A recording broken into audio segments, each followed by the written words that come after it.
full disclosure, I can be a bit of a dick sometimes. Within Spitfire Audio, I'm in this kind of strange position of leadership just for one area of the business, and that is kind of, I guess, design, packaging, marketing.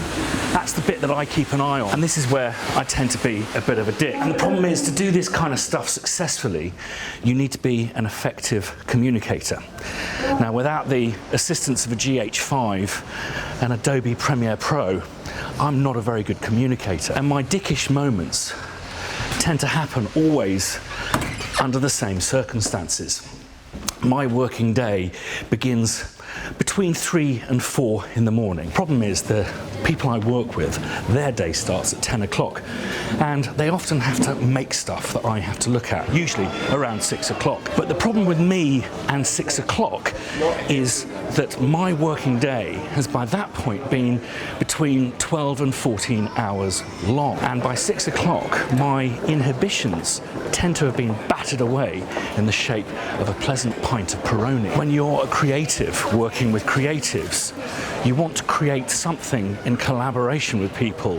What they produce inevitably tends to not be what you imagined. So the net result can often be a bit of a dickish email. Now, they're sending the odd dickish email from time to time, letting the situation get the better of you. And then there's those people who are just repeatedly rude, in person, not just via email. There's being dickish, and then there's just dickheads. There's a film by Max Joseph called Dicks, and it discusses whether you have to be a dick to be a successful director in Hollywood. It's a brilliant film. If you haven't seen it, it's linked below.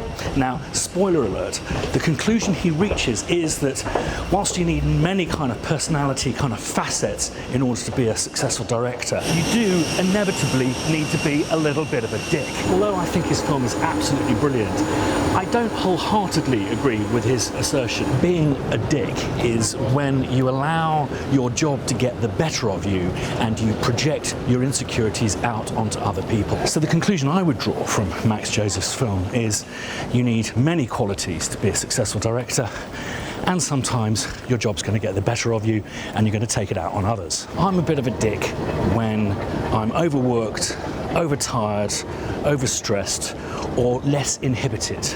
Beer. It's at these points where I find it more difficult to contain my emotions. This is a skill we develop throughout life, and whilst I feel regret that I've maybe been a bit of a dick in an email, it's far better than actually what's going on inside, which is that inner 2-year-old wanting to roll around on the floor screaming, turning blue and shitting his pants. So when you witness an adult having a tantrum, it's a sure sign that they've been stripped back to their 2-year-old. They're overstressed, overworked, overtired, and are basically having a nervous breakdown. However, if a grown man or woman repeatedly has tantrums, something we're meant to grow out of when we're about 5, that's often a sign of arrested development. And arrested development is often a sure sign of my old favourite, cluster B personality disorders. Yes, our good old friends, the narcissists. We'll come back to them later. So, we all start out as dickheads when we're babies. All babies are dickheads. And then we grow out of that, hopefully. But also, composers grow to become more resilient to dickhead kind of behaviour. But it's not an infinite gradient of imperviousness. What I've witnessed often with composers is they go through this stage of developing strategies and a thick skin, but then they suddenly hit a point where they become totally intolerant of dickish behaviour. Why is this? Is this because we're approaching the autumn of our lives and we just don't have time to put up with this shit? Or is it because we've become parents and we've learnt that it's bad to reward brattish little children with a blueberry and kale bar? Or is it because, I don't know, our dickhead deflector muscle suddenly just kind of gives out? We suddenly go, I've had a fucking enough. Well, I think it's actually none of the above. You see, I have a theory. I think it's all about the kind of mountain of success. Is you're scrabbling your way to the top. You're surrounded with people who are largely massive dickheads. They feel that that's the way to the top. I always say to budding composers, never do student films, because they're all cocks before they realise this isn't really for them and they go into investment banking. But the further up you get, the more successful people are, and they're successful because they're absolute colossal cocks, or because they've worked out that actually maybe the best way to the top is by not being a dickhead, or they're at the top because they're not dickheads. So when you get to that kind of pinnacle, you'll find the spread of colossal cockheads through dickheads to people who aren't is more evenly mixed. The probability then becomes greater that you will work on something that you'll be incredibly proud of, will win awards, will be brilliant, with people who aren't dickheads, and therein lies the problem. Inevitably, you go back to working on plop with dickheads, and you just want to turn around to them and say, dude, you know this bullshit is completely unnecessary. Can't we just kind of sign this shit off and get down to the pub? I too have become fortunately unfortunate in this respect. I'm working on this franchise called Inside Number 9. It's into its 5th season, and it's definitely the best thing I've ever worked on for the most kind of amazing geniuses I've ever worked for. And you know, the amount of mutual respect and conscientiousness is, well, it just makes it impossible to go back to working on plop with dickheads. I have someone in my life who I love dearly, and whenever I regale to him stories of working with dickheads, he always has a stock response, and that is, I'll just tell them to go fuck themselves. And knowing this man as I do, I can safely say he has never told anyone to go fuck themselves. The one bit of kind of sage advice I'd have is to be very aware of being absorbed into pathologies. Now, pathology is someone else's alter universe, often where they've rounded pi up to 3.15. It's very, very difficult to escape those environments, and when you do escape them, you can feel that you've lost yourself somewhat.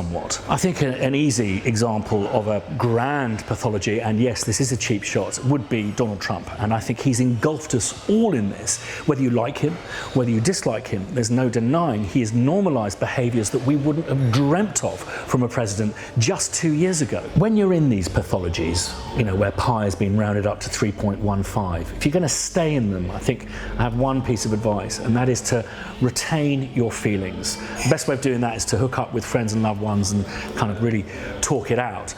But what these dickheads want more than anything is total and complete control. They want to be arbiters of everything, but the most important thing is they want to control the way you feel about them. So this is the kind of going to be the biggest battle you have, is to maintain your feelings. It's okay to say, I feel threatened by you. You don't say you're threatening me. You can simply say, I feel this way, and there's nothing you can do to change that. The way that you acted has made me feel like this. I feel bullied by you, not you're a bully. It's fair to say, I'm feeling demoralised by this meeting, and I'm worried that when we walk away from it, I'm going to be demoralised to a point where I'm not going to be able to do my best work for you. A friend of mine who's a AAA Oscar-winning composer once told me of a story, and he's a veteran, working with this hotshot director, and he knew from the producers who he'd worked with before that they were having a fucking nightmare with him. So he turned up at my friend's studio to have the first initial playthrough of cues, and as expected, the meeting went disastrously, to the point that about an hour into this meeting, my friend turned around to the director and looked him in the eye and said, you do understand that this meeting is going terribly. May I recommend that we take a break for today so that you can go back and have a reflection on your conduct during this meeting and work out a way in which we can interact so I feel better motivated to deliver my best work for your score. I mean, talk about balls of steel, or is it a brass neck?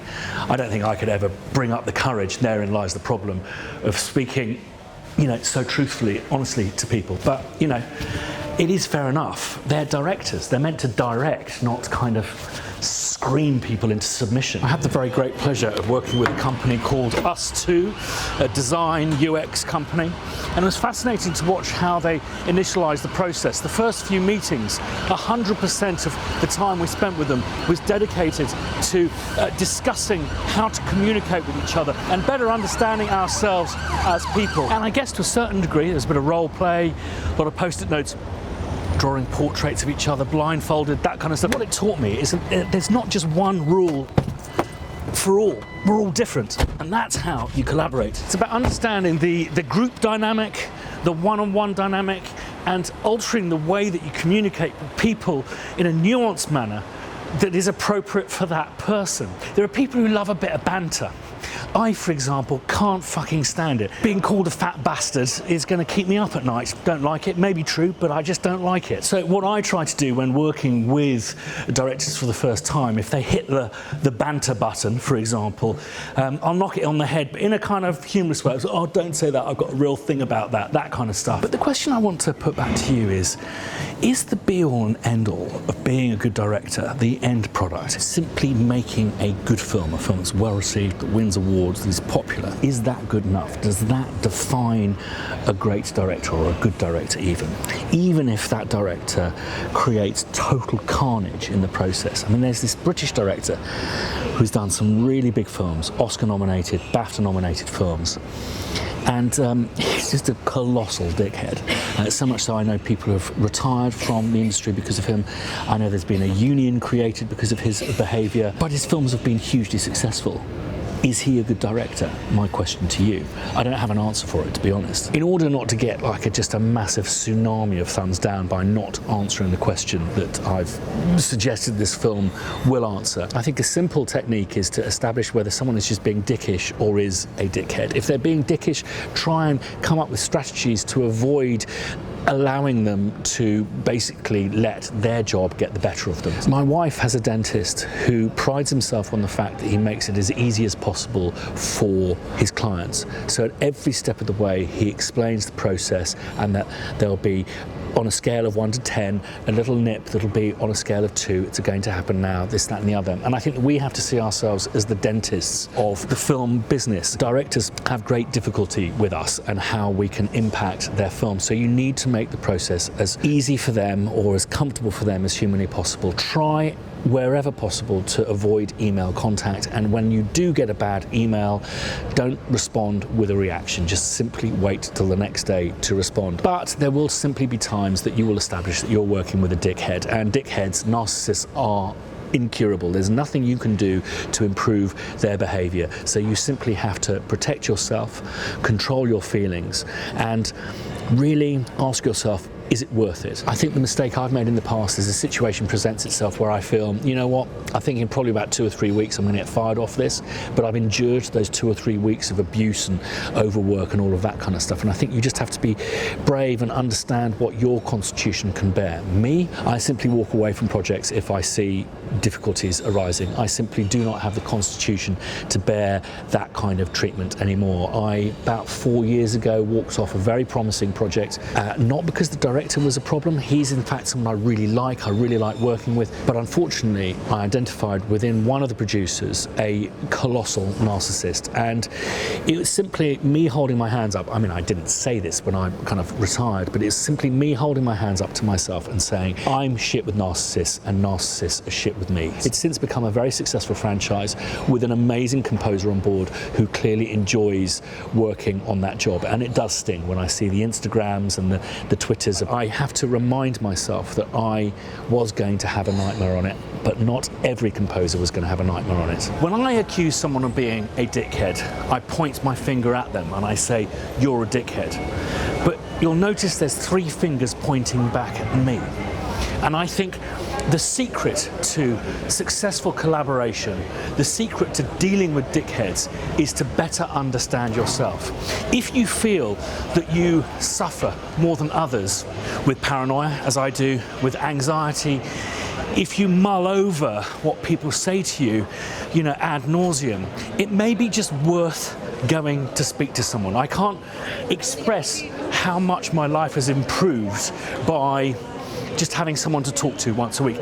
You can call it therapy, but it's just a wise elder who simply got me to talk about myself. I think this is the best piece of advice I can offer to dealing with dickheads. Is that not indicative of a problem that maybe we have, that we willingly, knowingly, and voluntarily enter into these pathologies repeatedly. It's what you're prepared to put up with, what you consider to be worth it.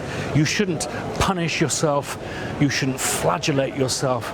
We're not enslaved. You work out what you want to get from life. Let's not compare ourselves to other composers who are willing, who are able, who are excellent at dealing with dickheads. If you don't want to put up with that shit, you don't have to. There is no point to having a whole bunch of cash in the bank if you are suffering from high blood pressure, stress, if you're unhappy.